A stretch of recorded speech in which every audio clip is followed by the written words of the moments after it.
Tomb Raider Anniversary is a reimagining, from the ground up of Tomb Raider 1.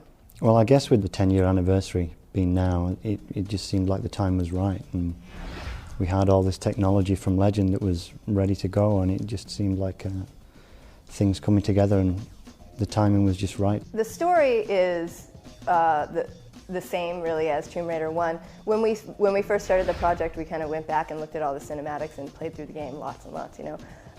And the story kind of doesn't make a whole lot of sense.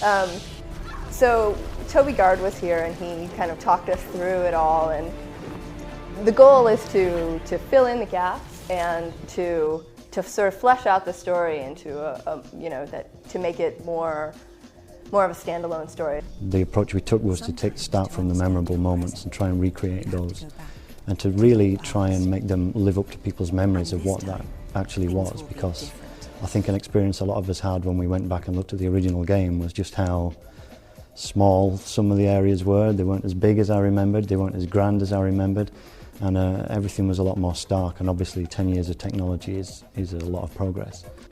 I think the absence of music and sound of most kinds in Tomb Raider 1 was, partially because it was an old game, but also it really, people made that into an aesthetic.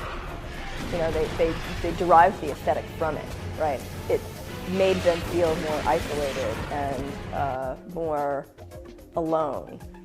So you just hear sort of drips and small noises of just the ambience, and then occasionally themes would start up with combat and stuff.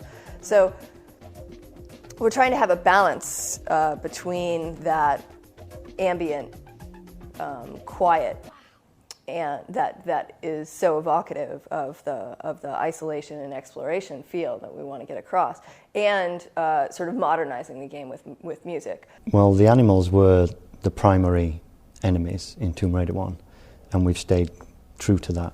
But the one thing about the animals in Tomb Raider 1 is that they're not particularly scary. They're a little bit primitive. Obviously it's 10 years old. So our primary focus was to make them look as threatening and dangerous as we possibly could. I know some people are often a little queasy about killing cuddly animals, so we made them as not cuddly as we possibly could and tried to make them feel much more like a tangible threat. All of the enemies from Tomb Raider 1 will be in this game in one form or another. Tomb Raider Anniversary is coming out spring 2007 on PS2, PSP, and PC.